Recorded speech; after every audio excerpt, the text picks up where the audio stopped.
You're with the Nasty Pastor. I'm back with another chapter reading from the book, The Fall of America. The author, the Honorable Elijah Muhammad. Anyway, how is life treating you? How are you getting through your struggle every day?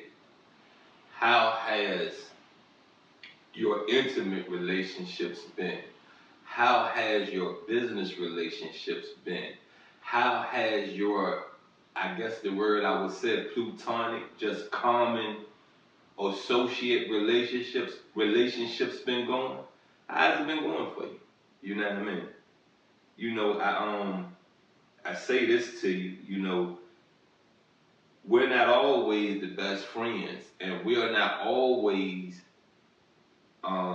associates, friends with the best people we allow to be around us. You know what I mean? Sometimes who we pick as friends and associates ain't they don't pile up to nothing. You got what I'm saying? You got what I'm saying? Do your inventory. You sometimes add up to a pile of nothing. You're the problem, not the people you're around. So I say this to you again, Sunday is a day of rest. You got what I'm saying? It's the first day of the week, to be honest with you. Some people see it as the last day of the week. But take your Sunday to reflect. You got what I'm saying? Stop laying in your bed on a Sunday till the wee hours of the evening and the nights, and then want to get up and go shake your, go two-step in a club somewhere. Go two-step at a house party somewhere. Go two-step at a yard party somewhere. Go two-step at a grill bar. You got what I'm saying? Do some inventory about yourself. Because the thing about us humans, the thing about us, how to put this? Because I don't want to say you're dumb. I don't want to say you're uneducated. I'm going to say unfamiliar. The thing about being unfamiliar with yourself, the thing about being unfamiliar with people, you put yourself around things that hinder your life and you don't even know it. To be honest with you, you don't even know it. Usually your backstabbers are your family, your associates, or your friends. You feel what I'm saying? Because they know the most about you. But anyway, I am the Nasty Pastor. Please go to my YouTube channel at the Nasty Pastor. Like, share, subscribe, comment. Help me run some things up. Help me help you reach your baby. Help me help you reach your spouse. Help me help you. You feel me? Come on now. Come on. Let's make the world a better place. Anyways, anywho's, let's get into this reading, The Fall of America. And, we're going to kick this off like it says. First, you got me? First, Christianity has failed you because it was the religion which first placed you in slavery. You hear him? Do you hear him? Christianity. Got me? First. This is the first thing being pointed out. Christianity has failed you because it was the religion which first placed you in slavery. Now you see how they came back and enslaved our ancestors, right? You feel me? See, they used precious jewels, precious gems. They used religion. You got what I'm saying? And so that you know it, you know what I mean? It is true. Jesus was in Africa. Jesus walked in Africa. And for South Africa to be bamboozled through the words of Jesus Christ, through Christianity, Jesus had to walk on down to South Africa, found his way down there, or South Africa came up to Upper Africa, which is Kemet, which is ancient Egypt, which is northern Africa, and sat down and, talked to this man. Because it's proven that Jesus came into Kemet, well, at that time, Egypt, because the name was changed, came into ancient Egypt to study in the temples that was there. You know, it's written in a lot of cultures. You know what I mean? Because see, one thing I know for sure, two things that's certain. Your culture has to back my culture for your facts to be believable. My culture has to back your facts for my culture to be believable. So there's some things you can't leave out. There are some things is a landmark, is a footstool, is a pillar in your culture that explains the next culture, and the next culture helps explains your culture. Look, let's get back into this. Secondly, Christianity has failed you because through its doctrine of turning the other cheek, it has rendered you incapable of defending yourself in the hour of peril. Thirdly, Christianity has failed you because it has caused you to forsake the pursuit of justice in this world in the pursuit of an illusory and non-existent justice beyond the grave. I don't agree with that. Some things are not for you to handle. Some things are for you to give it to your creator, give it to your maker, give it to whom you pray to, because it's too big for you to deal with it. It's too big for you to even turn the key. You understand what I'm saying? Look, I don't know how many of y'all that have viewed this or you now viewing this have ever been in an NA meeting or AAA meeting and heard the serenity prayer. See, the serenity prayer tells you, you know what I mean, that how it go, I give whom I pray to the things I can't handle, and I handle the things that I can. The biggest thing about that part of the serenity prayer is the fact that you have to realize what you can't handle. And there's no sense of putting your foot in a bear trap and then praying to whom you pray to, asking them to, you know what I mean, save you. No, your foot gone, man, it's dead. Figure it before you make a move. Figure it before you put any actions in it. Let's get back to this reading. Now, my beloved, you are faced with the same problem that beset Moses and the children of Israel during the era of the Egyptian captivity. Pharaoh did not want Moses to preach the religion of Jehovah in Egypt because Pharaoh knew such preaching would bring damnation to his wicked kingdom. Well, I'm going to say this, you know what I mean? Looking at the movie Exodus, it doesn't show what Moses was trying to do in the teachings.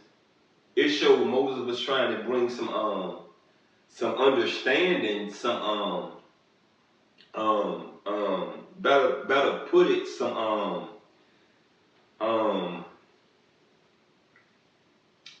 rules in place, understanding in place that some things is senseless for you to keep doing. Some things is how to put it. It's wasted energy. You're exhausting yourself trying to hurt someone else. So I don't see where Moses was wrong for that, and I don't see nowhere that I've read. You know, I'm into a reading of Genesis. I don't see nowhere it says that Moses was trying to teach, you know, or preach the word of Jehovah in Egypt. You got what I'm saying? I haven't read that yet. I say this to you. Once I wrap up on Isis and Osiris, we're going to get into the Ramsey series. You got what I'm saying? Once I finish up Genesis from out the Holy Bible, we're going to get into Exodus. So in other words, Exodus from out the Holy Bible and Ramsey Series 1, Volume 1, they will coincide me reading together. You got what I'm saying? I don't know if I'm going to release them on the same day, but they will coincide where they will be released this, you know, the same week. It will be a day in the week, or it will be the same day of the week they will be released. And I just want to say this to you, you know what I mean? Know your history, understand your history, so that when you're in a dialogue, you can understand the BS or you can understand the truth in what a person says that rolls off their tongue into your ears for comprehension, for process. let's get back to this.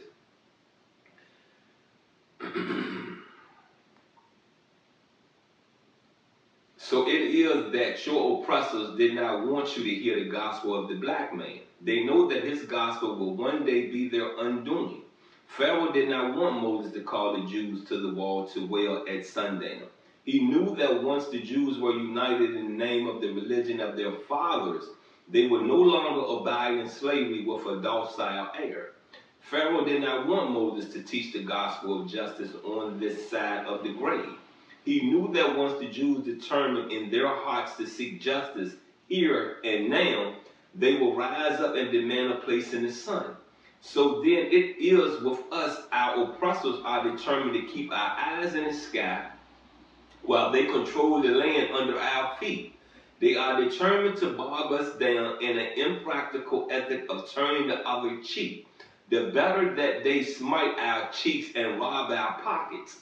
We must not be deceived by the rush toward integration that has become the theme of the past few years. Now, peep this out, right? You got me? If you've really been following my readings of the fall of America, you know what I mean? Like I said, you know, some past readings. The minister Elijah Muhammad had the news that Messiah Farad, you know what I'm saying, was a Jew, was Jewish. You feel me? I get that African, a Moor, a Moorish, went into the Middle East and introduced a culture to them. I get that part of it. You got what I'm saying? I understand that so much that I'm willing to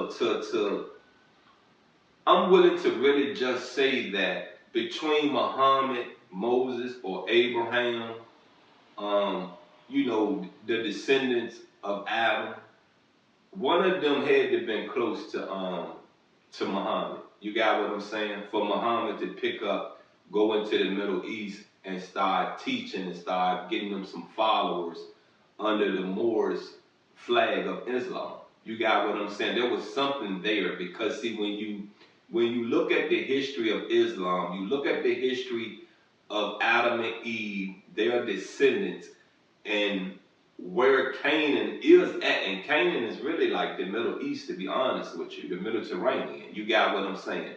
So when you think of the origins of everything, how can you not see that there was children of Adam that went on to teach something different than what Abraham was teaching, than what Moses was teaching? You got what I'm saying? When you look at the Egyptian Book of the Dead and you see the branches that came from it, we're talking about Baptists, we're talking about Buddhism, we're talking about Christianity, we're talking about Catholic, we're talking about Islam. You understand what I'm saying? Judaism. You understand what I'm saying? And to be honest with you, if you want to, you know, if I want to really get deep into this with you, we can go into atheism.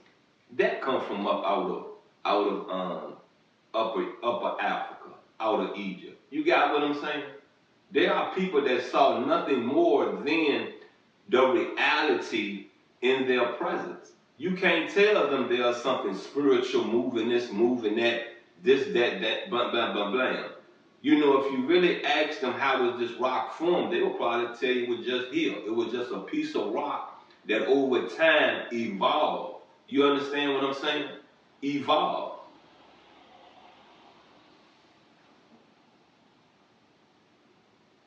Just as the Romans were to beware of slave masters whom integration. Why, I ask you, there are 400 years of murder, rape, and slavery, do our oppressors now come waving the olive branch of integration? Is it that they really love us? Is it that they are sincerely sorry for their sins and seek restitution?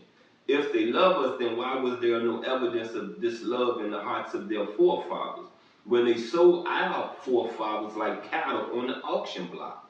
Well, I'm going to stop right there. I'm not finished, but I'm going to stop right there because I don't want to go no further. You know, lately I've been sitting back looking at a lot of these old documentaries about, you know, the times before Christ, you know, Caesar, Pompey, I even started watching something about Muhammad, you know what I mean, the more that went on into the Middle East. Who else? Ramses, Cleopatra, you name it. I just been, on YouTube looking at a lot of stuff, trying to connect some dots and some things that's really in my head that I'm trying to figure out without really asking a question to the world about this. But what I'm really trying to say is this right here, you know what I mean? Now, now, you're asking did our forefathers give a care? Peep this out, you know what I mean? Pompey started off, to me, being a great man, having some concern and some care about things. But in the end, Pompey turned out to be no better than Ramsey, than the young Ramsey. You got what I'm saying? You feel me? You understand? I will say this, the movie was about Caesar, and I can say this, Caesar was a just man. You know what I mean? He wasn't that crut like I thought he was. You know what I'm saying? That's some things I heard about Caesar. I never really researched Caesar, but there were things I heard about Caesar through dialoguing with people. And in my head, I was like, that's an old crud old man. You know what I mean? He ain't like blah, boom, boom, boom, boom, bam, bam, bam. But looking at his documentary, how his story is being displayed, I said, you know something, I would have did that. If I had that power he had, that is the decision I would have made. So that tells me, and what and what my point is right now that I'm making, people grow, people evolve. There is things that I saw that is right at the age of 20, at the age of 53. I know I was wrong. You got what I'm saying? But at 20, you couldn't tell me I was wrong. You couldn't bribe me to make me say I was wrong. You understand what I'm saying? We grow, we evolve. You got what I'm saying? If they are really seeking to atone, then why do they not offer us some measures of restitution? An era of this country we can call our own, to the sons and daughters of the embattled. They have not come to this hour because they love us, nor is integration a sign that they are sorry for their sins. The blunt fact is our oppressors see fire coming. They see the handwriting on the wall and know what it means. They will have you believe that the days ahead hold glory for the Christian world. I'm going to end this chapter reading there. And this, I want to say this to you. You got what I'm saying? Only if the black community would agree not to be militant. Only if the black community will come in peace. Only if the black community will put the drugs down. Stop the black on black, and stop the black on every other culture killing, robbing, stealing, raping. In other words, what I'm trying to say to you is this right here. Be a model citizen as a whole. We'll get our 40 acres and a mule. You understand me? See, what is so, how to put this? What is so messed up is that if there was a time, and as Elijah Muhammad said, the hour was now that the decision was to give the black community their 40 acres and a mule, how many of y'all know what to do with that? How many? How many of y'all know exactly what to do with that? How many of y'all would take that money and leave this country? That's why you're not going to get it, because see, if they're going to give it to you, they want you to funnel that back into this country. You understand what I'm saying? If they're going to give that to you, they don't want to give it to a person that's going to do nothing with it, because then it was a waste. You understand me? You get me? For that policy, for that bill to be passed, we have to become a model community as a whole. And I've said it before, because if you've been watching the fall of America, if you have been viewing on Isis and Osiris, especially if you have been viewing Stolen Legacy, like I said, I really do feel our government, our forefathers owe us, owe the black community some reparations. Spike Lee said a long time ago when I was just a kid, I was just a baby trying to figure who I am as a person on this rock. And it made sense to me then because I already understood the slavery part of the black community history. Anywho, anyway, we just wrapped up another reading from The Fall of America. And please, please go to my YouTube channel, at The Nasty Pastor. Put a like over there. Share something over there. Definitely comment over there. And before you leave the page, before you leave the account, before you leave the channel, subscribe. I'm out and I love you.